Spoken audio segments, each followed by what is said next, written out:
إن الحمد لله نحمده ونستعينه ونستغفره ونعوذ بالله من شرور أنفسنا ومن سيئات أعمالنا من يهده الله فلا مضل له ومن يضلل فلا هادي له وأشهد أن لا إله إلا الله وحده لا شريك له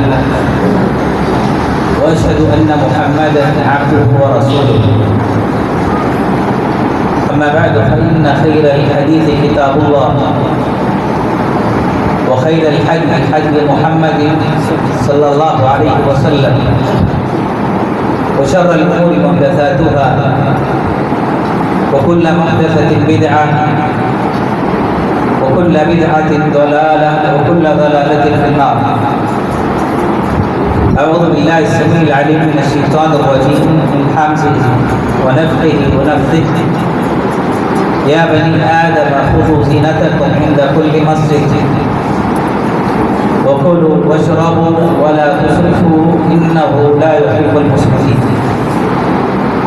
رب اشرح لي صدري ويسر لي أمري واحلل عقدة من لساني يفقهوا قولي.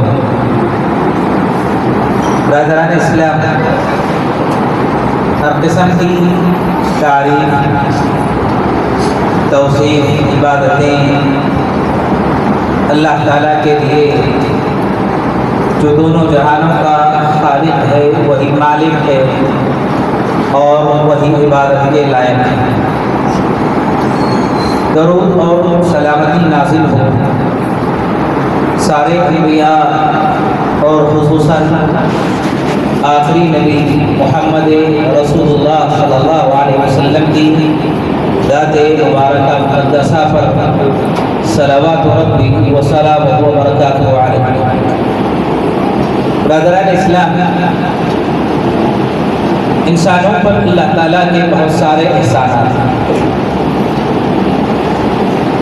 یہ احسانات اتنے ہیں کہ کوئی گننا چاہے، شمار کرنا چاہے تو گن نہیں سکتے. اللہ تعالیٰ نے فرمایا وَإِن تَعُدُّوا نِعْمَةَ اللَّهِ لَا تُحْصُوهَا. اگر تم اللہ کی نعمتوں کو گننا چاہو، شمار کرنا چاہو تو تم شمار نہیں کر پاؤ. اللہ تعالیٰ کے احسانات میں سے ایک عظیم احسان کہ اللہ تعالیٰ نے ایک انسان کو کیسے زندگی بسر کرنی ہے، کن آداب کا خیال رکھنا ہے، کیسے کھانا ہے، کیسے سونا ہے، کیسے لباس پہننا ہے، یہ سارے آداب محمد رسول اللہ صلی اللہ علیہ وسلم نے بیان کیا. بلکہ سلمان فارسی رضی اللہ تعالیٰ عنہ کا بیان ہے، فرماتے ہیں کہ اللہ کے نبی علیہ السلام نے قضائے حاجت کے بھی آداب سکھائے کہ انسان قضائے حاجت کرے تو اس کا طریقہ کیا ہے، ادب کیا ہے.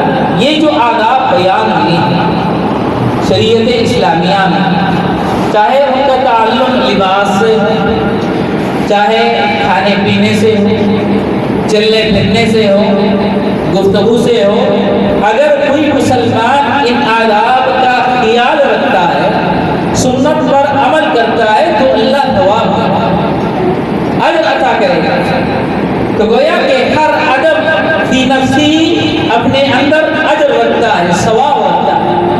تو اگر یہ آداب مسلمانوں کی زندگی میں آ جائیں تو گویا ان کا چلنا پھرنا اجر اور ثواب کا باعث ہو جائے.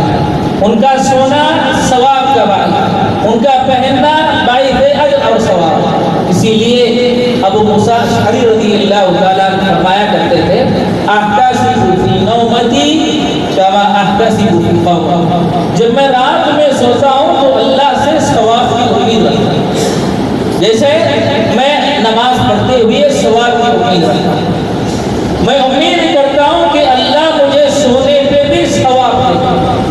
لیکن نیت کیا ہوگی کہ اللہ اگر مجھے نیند عطا کر دے، نیند دے دے تو اس کے بعد نشیط ہو کر زیادہ چستی کے ساتھ، رغبت کے ساتھ اللہ کی عبادت کرو، حلال روزی حاصل کرو. اگر تو اللہ تعالیٰ اس کے سونے پر بھی اس کو ثواب دیتا ہے۔ تو شریعت اسلامیہ میں بہت سارے آداب بیان ہیں۔ میں آج لباس سے متعلق کچھ چیزیں آپ کے سامنے رکھنے کی کوشش کروں۔ میرے محترم مسلمان دوستوں، اللہ تعالیٰ کا بڑا کرم ہے کہ اللہ نے انسان کو پیدا کیا، بنایا، تو فطری طور پر اللہ نے انسان میں شرم اور حیا دیا۔ اسی شرم کا تقاضا ہے، اسی حیا کا تقاضا ہے کہ انسان لباس پہنتا ہے، کپڑوں کو اپنے صدر کو چھپانے کے لیے استعمال کرتا ہے۔ یہ اب سے نہیں بلکہ جب سے انسان پیدا ہوا اللہ تعالیٰ نے آدم علیہ السلام کو بنایا، جنت میں داخل کیا، ایک طرف کے پھل کو کھانے سے منع کیا، اللہ کی نافرمانی کرتے ہوئے آدم علیہ السلام نے اس درخت کے پھل کو استعمال کر لیا، جنت سے نکل گئے، تو جنت کا لباس بھی ان سے چھین لیا گیا، ہٹا لیا گیا۔ آدم علیہ السلام جب جنت سے نکالے گئے، لباس ان سے ہٹا لیا گیا، تو اپنی صدر کو چھپانے کے لیے کیا چیز استعمال کر رہے تھے؟ اللہ تعالیٰ نے قرآن مجید میں اس کا ذکر کیا، وَطَفِقَا يَخْصِفَانِ عَلَيْهِمَا مِن وَرَقِ الْجَنَّةِ، کہ جب ان کو جنت سے نکالا گیا، لباس چھین لیا گیا، اپنی شرمگاہ کو چھپانے کے لیے، اپنی صدر پوشی کرنے کے لیے وہ جنت کے درخت کے پتوں کو استعمال کرتے تاکہ صدر کھلا نہ رہے، صدر پوشی ہو سکے اور شرم کی حفاظت ہو سکے۔ اسی لیے جنت سے نکالے جانے کے بعد وَطَفِقَا يَخْصِفَانِ عَلَيْهِمَا مِن وَرَقِ الْجَنَّةِ، اپنے صدر کو چھپانے کے لیے جنت کے درخت کے پتوں کو استعمال کرتے۔ میرے دوستوں، اسی شرم کا تقاضا ہے کہ اس وقت سے لے کر آج تک بنو آدم لباس کو استعمال کرتے ہوئے آ رہے ہیں۔ اگر کوئی لباس کو استعمال نہیں کرتا، اپنی صدر کو نہیں چھپاتا، میرے محترم مسلمان دوستوں، وہ گناہ کا ارتکاب کرتا ہے۔ اللہ کے نبی علیہ السلام سے ابو بکر صدیق رضی اللہ تعالیٰ عنہ نے سوال کیا، پوچھا کہ یا رسول اللہ، ہم میں کوئی آدمی غسل کرتا ہے، نہاتا ہے، تو غسل کرتے ہوئے، نہاتے ہوئے ہمیں کوئی دیکھنے والا نہیں، کوئی مشاہدہ کرنے والا نہیں، کیا ایسی صورت میں ہم برہنہ ہو کر نہائیں؟ نبی علیہ السلام نے فرمایا، وَاللَّهُ أَحَقُّ أَن يُسْتَحْيَىٰ مِنْهُ مِنَ النَّاسِ، کوئی دیکھنے والا نہ ہو لیکن اللہ کی ذات دیکھ رہی ہے، اللہ کی ذات مشاہدہ کر رہی ہے۔ اگر حیا کرنا چاہو، اللہ کی حیا تمہارے اندر آ جائے، تو یہ زیادہ بہتر، زیادہ اولا، زیادہ افضل ہے۔ ورنہ اگر کوئی برہنہ ہو کر نہاتا ہے تو اس صورت میں کوئی حرج کی بات نہیں۔ غور کیجئے کہ یہ اس وقت کی بات ہے جب آدمی تنہا ہوتا ہے، اکیلے ہوتا ہے۔ اگر لوگوں کے سامنے کوئی آدمی برہنہ ہو جائے، کتنے عیب کی بات ہے، کتنے شرم کی بات ہے۔ لیکن آج کچھ لوگ ایسے بھی پائے جاتے ہیں اپنے صدر کو چھپانے کا اہتمام نہیں کرتے، صدر پوشی کا اہتمام نہیں کرتے۔ میرے دوستوں، لباس انسان اس لیے پہنے تاکہ صدر کو چھپایا جا سکے، صدر پوشی ہو سکے۔ اگر کوئی لباس ایسا چاہے مرد یا عورت کا جس سے صدر پوشی نہیں ہوتی، اس لباس کا استعمال کرنا حرام، ناجائز ہے۔ نبی علیہ السلام نے فرمایا کہ دو قسم کی جہنمی عورتوں کو میں نے اپنی زندگی میں نہیں دیکھا، میں نے مشاہدہ نہیں کیا۔ ان میں سے ایک قسم نبی علیہ السلام نے بیان کرتے ہوئے فرمایا، کہا کہ ایسی عورتیں لباس پہنی ہوئی، کپڑا استعمال کرنے والی ہوں گی، لیکن اس کے باوجود محسوس ایسا ہوگا کہ وہ کپڑا باوجود استعمال کرنے کے کپڑا نہیں پہنی ہے، اس لیے کہ جسم کے سارے اعضاء کپڑا پتلا ہونے کی وجہ سے، باریک ہونے کی وجہ سے ظاہر ہو جاتے ہیں، دکھائی دینے لگتے ہیں، باوجود کپڑا پہننے کے ننگی ہوں گی۔ یہ جہنمی عورتیں، اگر کوئی اس قسم کا لباس استعمال کرتا ہے کہ باوجود لباس استعمال کرنے کے، کپڑا پہننے کے، اس کے جسم کے اعضاء دکھائی دیتے ہوں، تو نبی علیہ السلام نے جہنم کی وعید سنائی ایسے لوگوں کے۔ اور باریک کپڑا جہاں پہننا جس سے جسم کے اعضاء دکھائی دیتے ہوں منع ہے، وہیں پر کوئی آدمی اتنا ٹائٹ لباس پہنتا ہے کہ جسم کے اعضاء کی ساخت، ان کا حجم دکھائی دینے لگتا ہے، ظاہر ہونے لگتا ہے، اور خصوصاً حالت نماز۔ میرے دوستو، کپڑا ڈھیلا ہونا چاہیے، تنگ نہیں ہونا چاہیے۔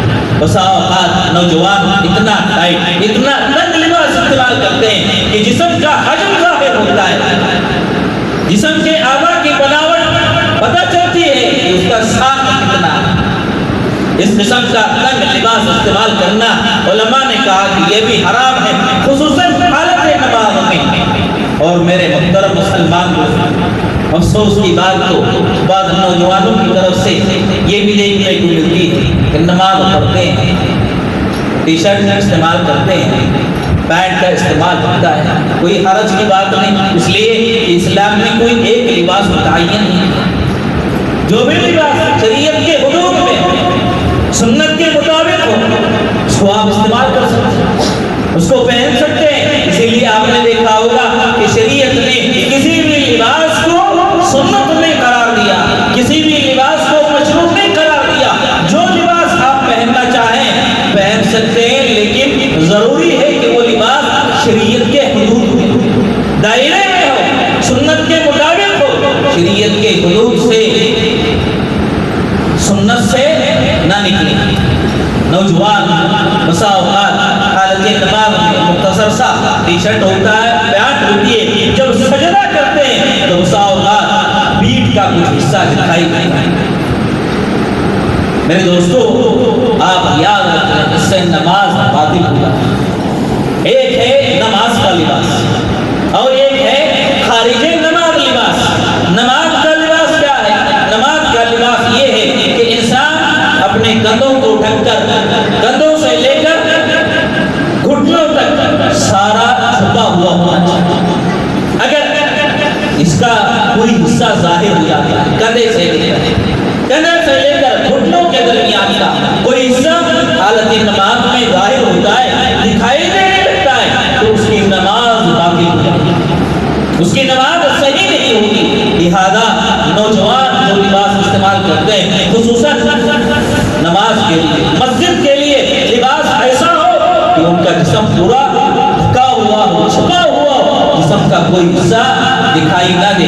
اللہ تعالیٰ نے حکم دیا، یا بنی آدم، اے آدم کی اولاد، خذوا زینتکم عند کل مسجد، جب تم مسجد میں آتے ہو پوری صحیح و زینت اختیار کرو۔ میرے دوستو، اگر کسی بادشاہ کے سامنے، کسی بڑے آدمی کے سامنے کھڑے ہونے کا مسئلہ ہو تو انسان بہترین سے بہترین لباس استعمال کرتا ہے۔ انسان کو سوچنا چاہیے، دنیا کے بڑے آدمی کے سامنے کھڑے ہونے کے لیے جب بہترین لباس استعمال کرتا ہے، وہ رب کی نام کے سامنے کھڑے ہونے کے لیے مسجد میں آ رہا ہے، اس کو لباس کیسا ہونا چاہیے، اس کی حیت کیسی ہونی چاہیے؟ مکمل زینت کے ساتھ انسان نماز ادا کرنے کے لیے مسجد میں آتا ہے۔ یہ ہے حالت نماز میں انسان کا لباس۔ نماز کے علاوہ اس کا لباس کیسے؟ شریعت اسلامیہ نے اس کی حد مقرر کی کہ اگر کوئی آدمی مردوں کے سامنے ہوتا ہے تو اسی صورت میں اس کو ناک سے لے کر گھٹنوں تک کا حصہ چھپانا واجب اور ضروری ہے۔ بعض علماء نے ضروری قرار، واجب قرار، اور کچھ علماء کا خیال ہے کہ اگر گھٹنوں سے تھوڑا اوپر اٹھ جاتا ہے تو کوئی حرج کی بات نہیں، لیکن اکثر علماء کا خیال ہے کہ انسان کا جو لباس ہے جس کو چھپانا ضروری ہے کہ انسان ناک سے لے کر اپنے گھٹنوں تک مکمل صدر پوشی کا اہتمام کرے، چھپائے رکھے، اس کا چھپانا واجب ہے۔ اور عورت، اس کے لیے بھی ایک نماز میں لباس ہے اور خارج نماز بھی ایک لباس ہے۔ عورت کا حالت نماز میں لباس یہ ہے کہ انسان اپنے جسم کی ہر چیز کو چھپائے، سر چھپائے اور جسم کے ہر چیز کو چھپائے گی سوائے چہرے کے جو ظاہر ہوتا ہے، ہتھیلیوں کے اور قدم کا نچلا حصہ، قدم کا اوپری حصہ بھی عورت کا حالت نماز میں ڈھکنا ضروری ہے۔ اگر جسم کا کوئی حصہ کھل جاتا ہے، سر کا کوئی حصہ کھل گیا، بال دکھائی دینے لگے، یا جسم کا کوئی اور حصہ کھل جاتا ہے، دکھائی دینے لگتا ہے، تو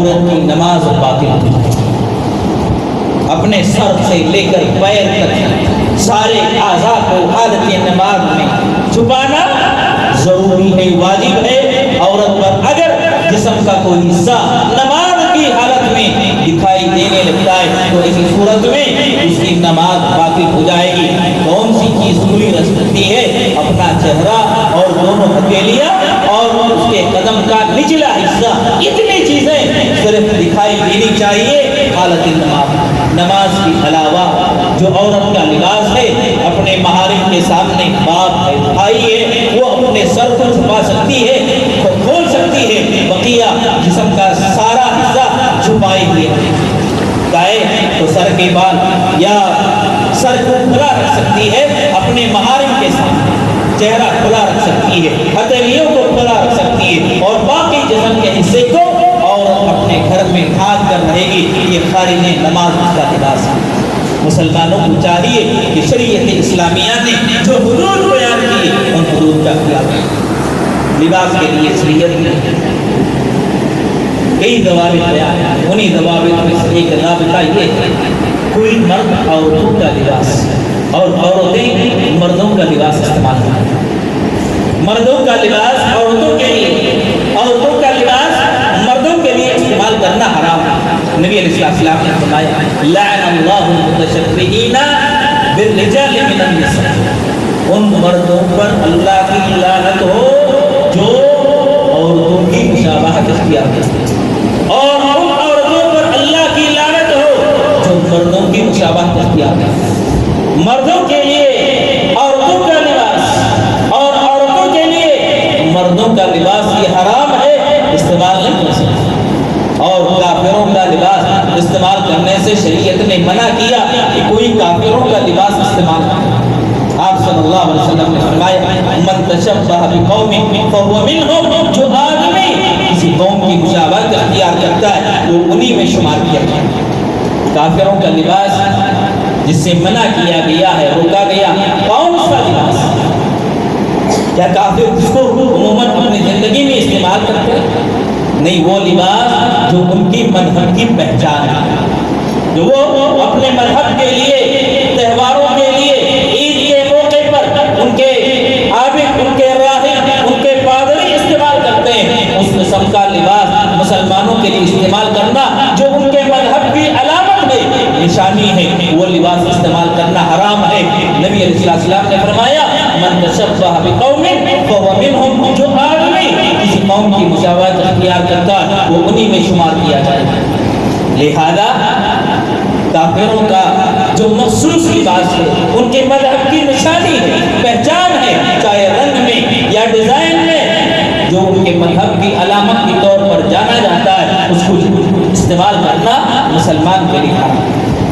شریعت نے ایک اور ضابطہ بیان کیا کہ مرد کا لباس ٹخنے سے اوپر ہونا چاہیے، عورت کا لباس ٹخنے سے نیچے ہونا چاہیے۔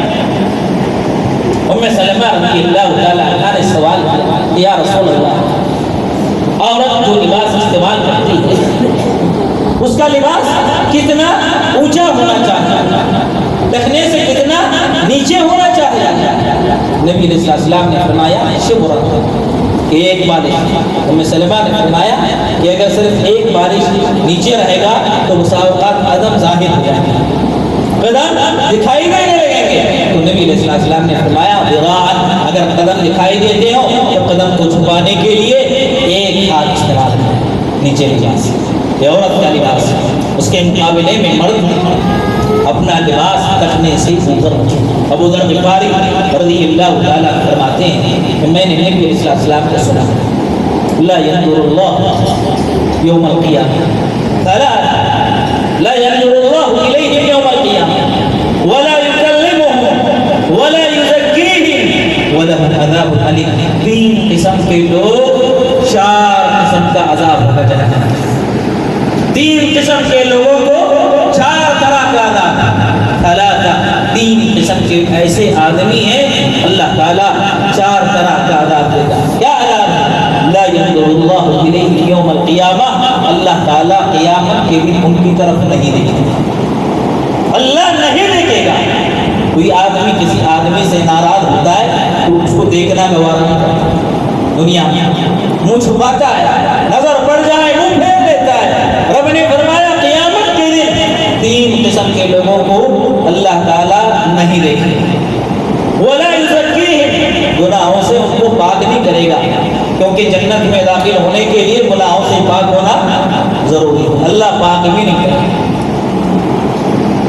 ولا یکلمہم، اور اللہ ان سے بات نہیں کرے گا، گفتگو نہیں کرے گا، کلام نہیں کرے گا۔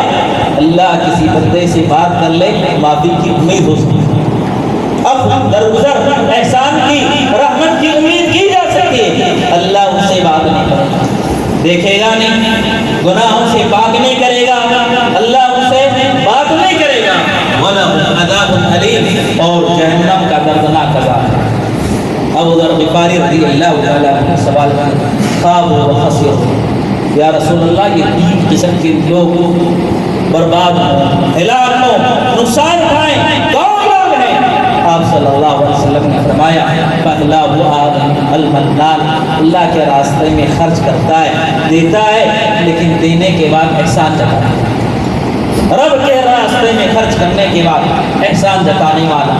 دوسرا جھوٹی قسم کھا کر اپنا سامان بیچتا ہے، تجارت میں جھوٹی قسم کھاتا ہے، جھوٹی قسم کھا کر اپنا سامان بیچتا ہے۔